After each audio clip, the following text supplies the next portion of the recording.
Pourquoi c'est si compliqué de trouver l'amour de nos jours? J'entends ça tellement souvent. Alors, je suis Marie-France, coach amoureux depuis 2004 déjà. Et donc, c'est quelque chose qui est répétitif. C'est donc bien dur de trouver l'amour avec les applications de rencontres, les possibilités multiples. Pourtant, je trouve pas plus. Alors, qu'est-ce qui arrive? C'est qu'il y a beaucoup de gens qui sont, selon moi, dans l'attente du coup de foudre. Et le coup de foudre, c'est rare. Ça n'arrive pas souvent.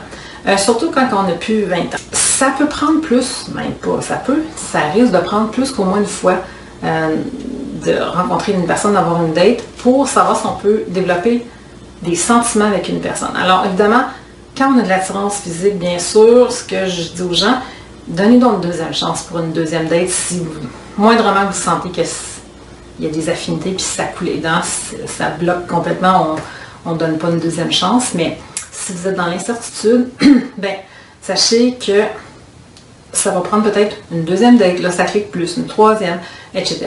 Aussi, je vois des gens qui jettent la serviette, comme j'appelle, trop vite. Donc, jeter la serviette vite au Québec, ça veut dire dès qu'il y a une difficulté, dès qu'il y a une mésentente, dès qu'il y a quelque chose qui ne plaît pas chez l'autre, j'abandonne parce que je trouve ça trop compliqué.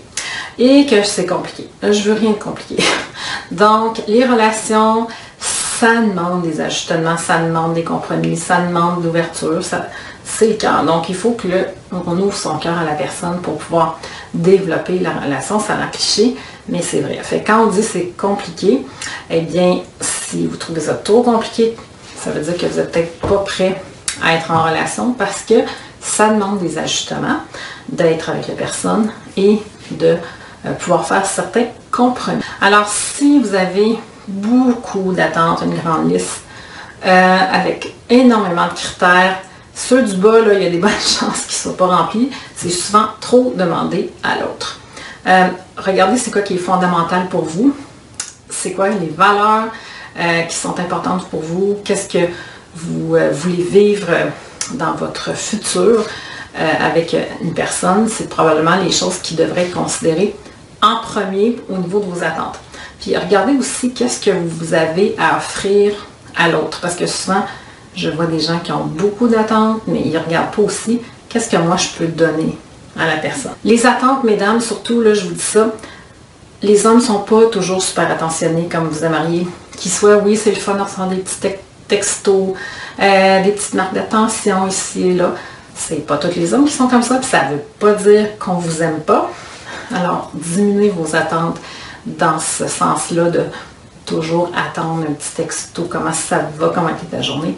Ça ne se passera pas toujours de même. Alors, espérant que ça vous a donné des pistes aujourd'hui pour que ça soit plus facile de trouver quelqu'un. Bientôt, je vous le souhaite.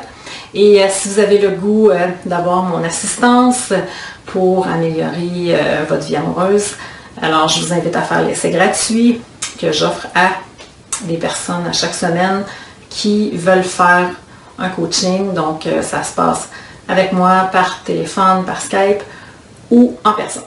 Alors, je vous dis à la prochaine.